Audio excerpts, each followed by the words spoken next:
It's the Ross Tucker Football Podcast. Oh, yeah, it is. But it's not just any Ross Tucker Football Podcast. It is a Wisdom Wednesday with Will. I just made that up right now. Will Brinson, my buddy from CBS Sports. I just couldn't take it anymore. After a full week to 10 days of Matthew Stafford is a Hall of Famer tweets, I had to get him on the show to discuss this with him. So Will Brinson got a daily podcast. We'll get to him momentarily. You guys already know that already tomorrow, it'll be a Greg Cosell Thursday. It'll be the last Ross Tucker football podcast of the week, which means we'll have a new Spread the Word winner via social media at Ross Tucker NFL, at Ross Tucker Pod. We'll have a new sponsor confirmation email winner and a new YouTube shout out winner, youtube.com/Ross Tucker NFL. The winners come fast in the offseason. If you guys haven't noticed, I don't remember if I said we're presented by DraftKings, but we absolutely are. It's Big Show time. The Big Show. All right, so this guy's a stud. I'm a big fan of his tweets. I'm a big fan of everything he does over at CBS. I like the Pick Six Pod. I love everything this guy's got going on, other than last week when he was supposed to come on the show, and he just totally bailed on me. Total no-show. Yeah, what's up, man? How you doing, Ross? Look, this is a fluke, a crazy fluke accident because, like I was telling you before the show, something fell off behind me. Like my internet runs up behind this setup, and there's a gap because of like the internet hookup. Anyway, long story short, my son is like going to bed and watching some TV in bed before he goes to sleep. Watching little Pete the cat. And all of a sudden, the spinning wheel shows up. And I go downstairs, and there's spinning wheel everywhere. Internet's down, phone's not working. And something has fallen off the wall and severed the internet cord that runs into the house. And I stayed up until like 2:30 in the morning. And my fingers actually still hurt from it. I was trying to fix these tiny little wires and finally just gave up and yada, yada, yada. Spent a bunch of time with AT&T. I wasn't ducking your hard-hitting questions on Matthew Stafford being a Hall of Famer. and I do agree that I probably took it like 10 or 12 tweets too far with the Matthew Stafford stuff after the Rams won the Super Bowl. All right, so a couple things. First of all, it's so funny because when Brian and I were about to get ready for the interview, and it was like 5 minutes, and it was 10 minutes, I said, Will is not like this. Like, yeah. Will is like a detailed guy. Will's not like some guy that doesn't. I said, something happened to his internet. Like, I knew either your phone died or something happened. Like, I literally, my DM to you was like, bro, are you okay? Like, I knew something had happened. We don't have very good cell service at our house, which is, something that, it's not like something you don't think about when you're buying a house.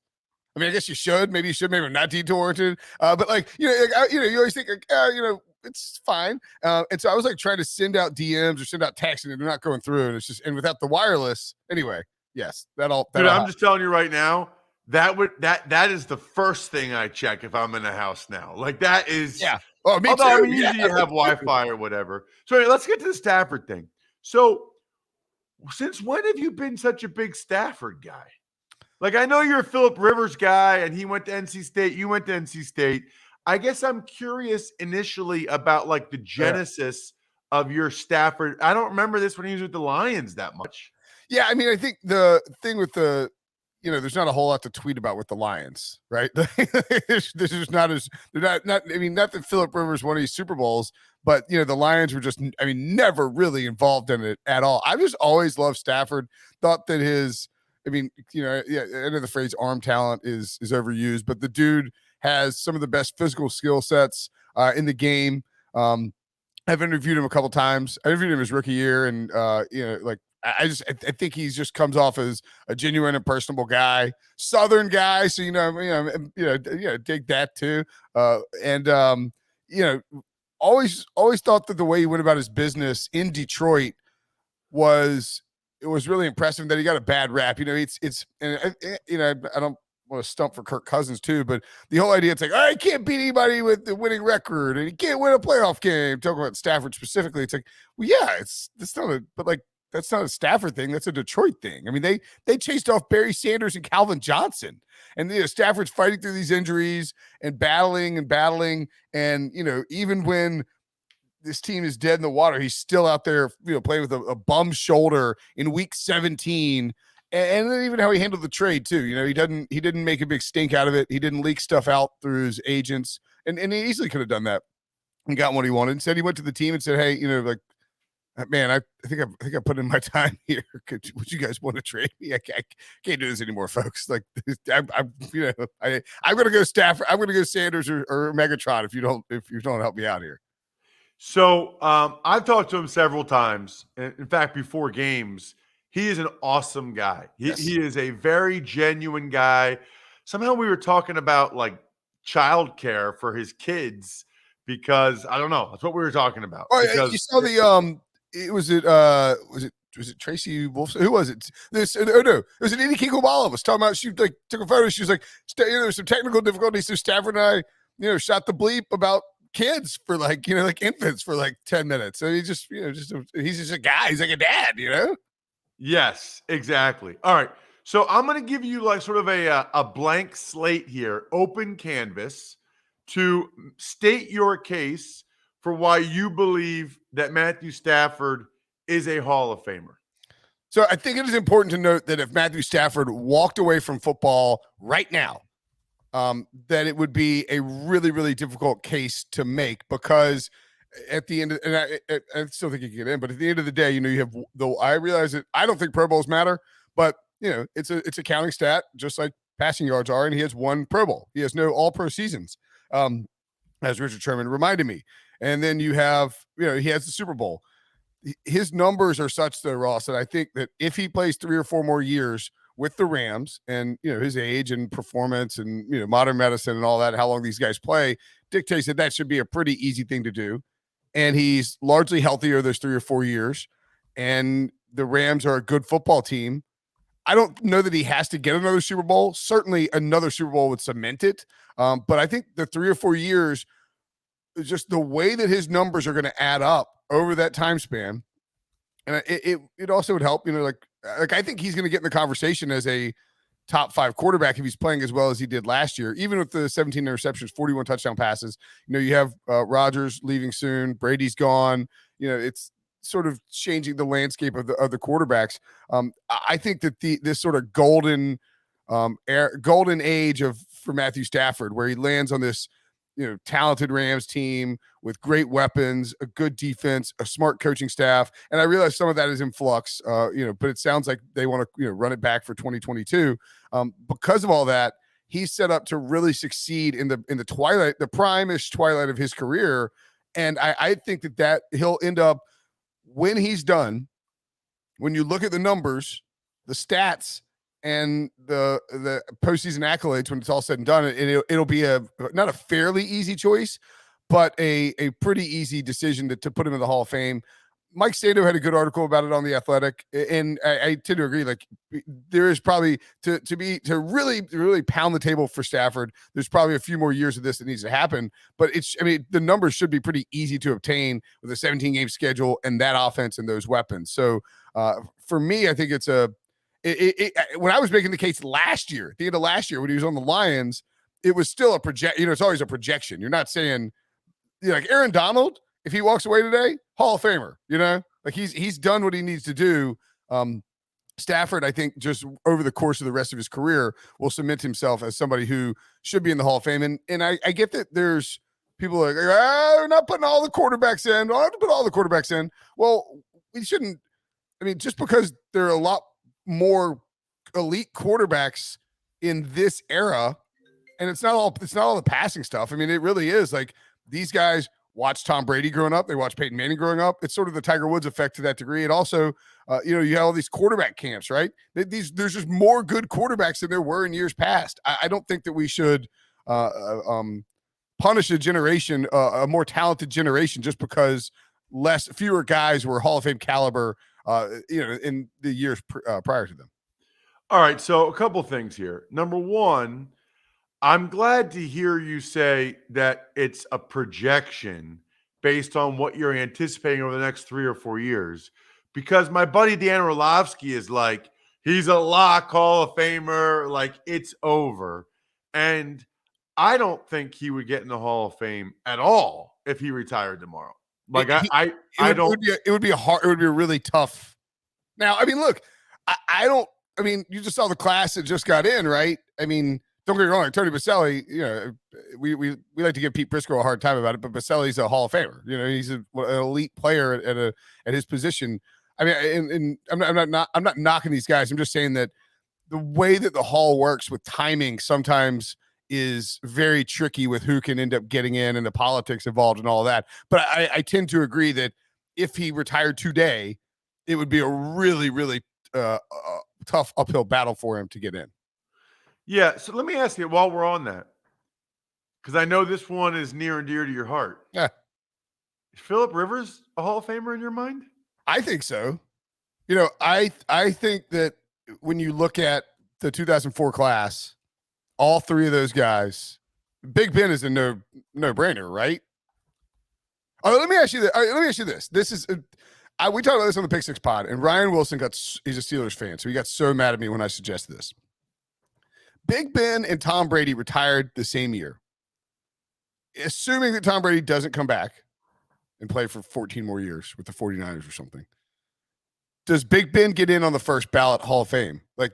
Because I think that the voters like to use the first ballot, second ballot, and they're like, oh, it doesn't matter which ballot you're in. You know, you're in. It doesn't matter if you have to wait 16 years or 5 years or whatever it is. They're like, you're in. But I think they like to utilize the first ballot, second ballot mechanism to separate players at similar positions. Like I if I recall correctly, didn't they, like, Kurt Warner was going to get in, but then Favre was eligible, so they pushed Warner back a year, even though he's, you know, one of the faces of NFL Network, and they, like, all those guys have gold jackets. I think they've decided, to answer your question, I think they've decided to make a first ballot Hall of Famer a thing. Yes. Meaning, I think that they probably realize DeMarcus Ware was one of the 5 best candidates this year. Mm-hmm. But they don't think first ballot he's a first ballot Hall of Famer like Lawrence Taylor or Reggie White or Aaron Donald. And they looked at how long it took guys like Kevin Green and Chris Dolman and whoever to get in. And they're like, listen, DeMarcus Ware is not a cut to the front of the line guy. Right. He's a Hall of Famer, and he's probably a second-year Hall of Famer, but we're not giving him the label first ballot Hall of Famer. Peyton Manning is cut to the front of the line. Tom Brady, cut to the front of the line. So that's my question and it's like, if you put Tom Brady in, if you put Tom Brady and Big Ben at the same time, you know, I mean, you could argue that it's like, you know, you're like taking away from Brady. You could also take away, you're just completely overshadowing Big Ben, you know, by virtue of having to. Big Ben might prefer to go in the next year. Right, exactly. But here's the thing, like, to me, if you start to say like Phillip Rivers is a Hall of Famer, then I love Phillip Rivers too. But then I start to get to like, okay, are we just saying anybody that was a starting quarterback for 12 plus years and was a top 10 quarterback for most of that time? Like, are we just putting all of those guys then into the Hall of Fame? Because to your point about Baselli, like, Baselli was 1 or 2 at his position, a really important position for 6 years, right? Whereas Matthew Stafford, let me ask you this. Matthew Stafford, I'll start with that one. Then we'll go Phillip Rivers. How many years in his career do you think Matthew Stafford was a top 5 quarterback in the NFL? Yeah. No, this is the argument. This is the argument all the time, and that's okay. It's a good argument, because I do think that you want to be a top 5 player at your position. I would say that if you look at Stafford, if you look at the advanced stats, you could probably force 2. There's definitely one there. Like, he was like a top 5 guy. He's probably 5th in DYAR at Football Outsiders. Here's my counterpoint. is that, and this is, and maybe this is plays into your point, but I tend to think like these guys, Phillip Rivers and Matthew Stafford, spent their entire careers with Drew Brees, Peyton Manning, and Tom Brady playing, and Aaron Rodgers for the most part, so. And I understand it's like, well, if you want to be the best, if you want to be the greatest, you got to beat that. We're talking about, when you talk about Brees, Rodgers, Peyton, and Brady, that's 4 of the 10 greatest quarterbacks of all time. So, like, very rarely was there an opportunity to be a top 5 quarterback. It wasn't like. Well, how many guys did you just name? 3 or 4? 4: Rodgers, Brady, Brees, and Manning. That's 4 of the top 10 quarterbacks of all time. Right. All basically playing at the same time for a really obnoxiously long time in the case of Tom Brady, right? And so I realize that it's like, well, want to be the best, got to beat the best. But if all 4 of those guys are playing at the same time, in most hard to be a top 5 guy. Most years, you really there's 2 slots, right? Maybe 3 slots to be a top 5 guy, and you always have it's been. You had Favre. Like, I'm just looking at 2007, right? 2007 passing leaders: Tom Brady, Drew Brees, Tony Romo, Brett Favre, Carson Palmer. Peyton Manning wasn't even the top 5 quarterback in terms of passing yards in 2007. I'm pretty sure he was the MVP that year. No, the problem is, by the way, a little bit about the Stafford stat thing, and even Phillip Rivers, is I feel like when they're up for the Hall of Fame, people are going to see the projections for Josh Allen and Mahomes, and I think they're going to start to think, well, is it really that impressive? Because these other guys might even blow these guys out of the water. Yeah, it entirely possible. Patrick Mahomes needs 31,000 passing yards to catch Matthew Stafford, though. That's so you got to remember. Let's say Stafford retires 5 years later. Let's say even if he's averaging, basically Mahomes has to average 5,000 passing yards over 5 years, which is plausible. It's not insane.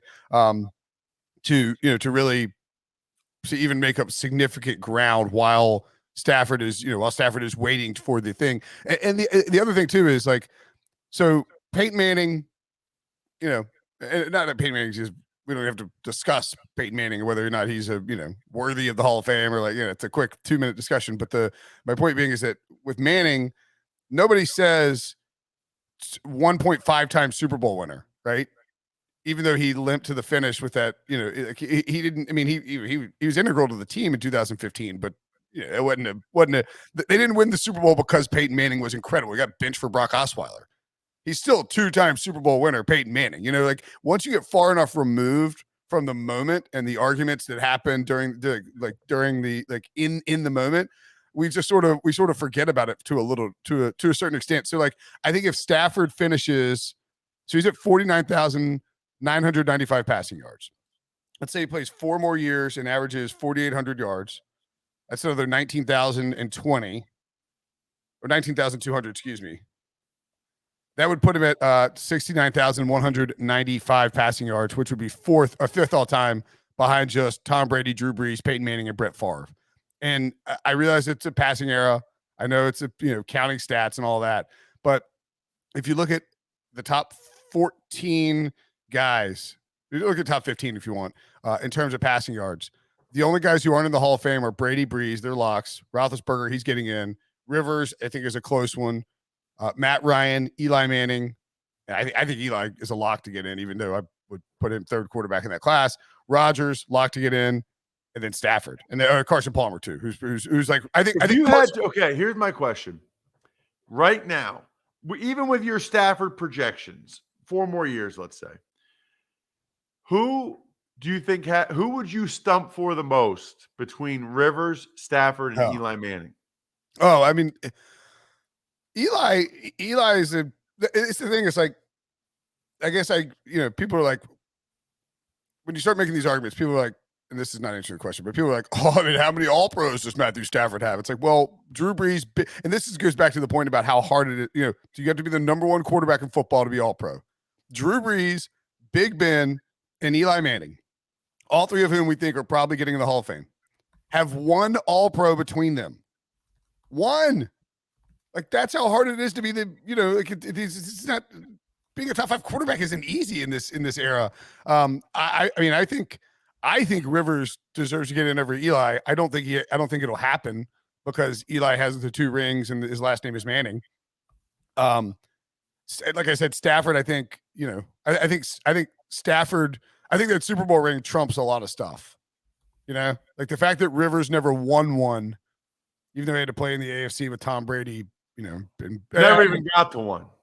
Yeah. Hurts him a lot. A ton. It'll be interesting. Well, think about I think Ross, think about it this way. If Matt Ryan holds on and beats the Patriots, he's in the Hall of Fame. Because he's got an MVP, probably Super Bowl MVP, Super Bowl ring, and all the stats that go along with it. Like, it's just it's unfortunate, but it's just sort of how it works. There are boxes you're trying to check to confirm that somebody is a Hall of Fame player. No question. Check him out on social media, by the way, at Will Brinson. That's how you know everything Will is always up to. He's got a terrific podcast, which I think I've been on before. I can't remember. The Pick Six Pod, yes, at Pick Six Pod. Will, this is exactly what I was looking for. Thank you, man. All right, buddy. See you, man. We've talked several times recently about mental health. We actually have had, if you remember, Dr. Kerry Hastings from the Rams on. We had the former NFL player on. It's pretty cool. And this is what's interesting. This podcast is sponsored by BetterHelp. BetterHelp, it's H-E-L-P, will assess your needs and match you with your own licensed professional therapist. You'll be matched with a therapist in under 48 hours. It's not a crisis line. It's not self-help. It is professional therapy done securely online. Visit betterhelp.com/football. That's better, H-E-L-P. And join the over 2 million people who have taken charge of their mental health with the help of an experienced professional. In fact, so many people have been using BetterHelp that they are recruiting additional therapists in all 50 states. Special offer, by the way, for Ross Tucker Football Podcast listeners. Get 10% off your first month at betterhelp.com/football. Tuck's Takes. Morning, Ross. Let's start today with the NFL and the XFL having a partnership on innovation and development moving forward. Love that. Don't really know what it means, but I love that the NFL is going to use at least one of these leagues. They really should use all of them if they could partner, but use at least one of these leagues for innovation when it comes to rules, officiating, technology, all those things. It's a great idea. The development thing I think is interesting. The XFL made it clear that they're not looking to become a minor league for the NFL, but clearly if you partner with the XFL or with the NFL, you're doing that for a reason, because you're hoping that there's value in that for both sides, but especially for you. And with the USFL starting this spring, I don't think the XFL starts until 23 at the earliest. I do think it's interesting that they wanted to kind of get a jump on the USFL in terms of getting some type of partnership with the NFL. And I like the fact that the XFL and these other leagues have tried different things that the NFL said, hey, you know what? That worked. That was good. Tuck's Takes. The NFL has said that they are not going to investigate the Dallas Cowboys voyeurism scandal, which, by the way, was the main topic on the Business of Sports this week. That's right. Good plug. No Andrew Brandt this week on the Ross Tucker Football Podcast. So check out the Business of Sports podcast with Andrew and Don Van Natta, who was on there talking about the research he did into the Cowboys voyeurism issue. I don't know. I was on a radio station yesterday. They were like, well, why won't the NFL investigate this? My guess is because it's over. I mean, in the sense that the women that were involved settled and they got their money. They're not complaining as far as I know. The guy that was implicated for the Cowboys, the executive, he has retired. He's gone. So I think from the NFL's perspective, it's like, okay, the victims, that part of it's done. The guy for the Cowboys is no longer there. That's my sense. I don't know, but that's my guess as to why they're not investigating it. Tux takes. Next week's NFL Combine had a bubble, and now it doesn't. What are your thoughts? Well, we'll talk about this more next week on the College Draft Podcast, which I highly encourage you guys to listen to or watch. A lot of people listen and watch the Ross Tucker Football Podcast, Even Money. Would love to see more of you check out the Fantasy Feast. Such an awesome way to look at football, even if you're not a diehard fantasy person. And then the College Draft Podcast, man, we had Chad Reiter on from NFL.com yesterday. He and Emery, that was fantastic. Talking about their process, where they start the evaluation process, even getting the names of the prospects. In terms of the Combine, the agents were all freaking out because they weren't going to be able to have their trainers and pre-Combine instructors with their clients because the Combine was not letting them in because of COVID concerns, but they finally just said, okay, you can be with your trainers or whatever before your events. Tux takes. Aaron Rodgers was on social media yesterday with a gratitude for a bunch of people, but kind of cryptic. Still doesn't know where we're playing next year. Right. I wanted to get into this with Will, but we were so far down the Stafford and Rivers Hall of Fame conversation that I didn't want to detour. A couple thoughts, I guess, Bri. Number one, I don't know how he can really, quote unquote, make a decision until he knows what the deal is with Devontae Adams. I mean, that's a huge freaking part of the decision, right? Like, that's a huge part of it. So I don't know how he can be expected to make a decision until he knows what's going on with Devontae Adams. That's number one. The other thing I would say is, for a guy that claims he doesn't like the media or doesn't like all the speculation from the media, he knew exactly what he was doing. You post all those pictures on social media. The last one, you're not in. Then you go on the McAfee show the next day. I mean, he knows exactly what he's doing. So the only thing I would say is he said he wasn't going to let it drag out that long. However, I don't know how he can make a decision before he knows Devontae Adams' status. However, don't act like you don't like all the speculation and people talking about it when you're doing things that clearly lead people to talk about it and speculate about it. Tux takes. A judge ruled that Houston Texans quarterback Deshaun Watson can be questioned under oath in 9 of these civil cases. Don't really know enough about that, Bri. I mean, that's probably an Andrew Brandt one for next week if we have Andrew on. Doesn't sound good for Deshaun Watson, but I don't know. I never know. They say that, and then, I mean, honestly, it just makes it seem to me like it's more likely he will settle those cases before he has to go under oath so that he doesn't have to go under oath. Tux takes. And finally, after 4 seasons in Kansas City, the Chiefs cut Anthony Hitchens. That's going to save him about $8 million in cap space. Right. They've got other guys. Bolton had a really good rookie year. They've got other guys. They need to save cap space for other people.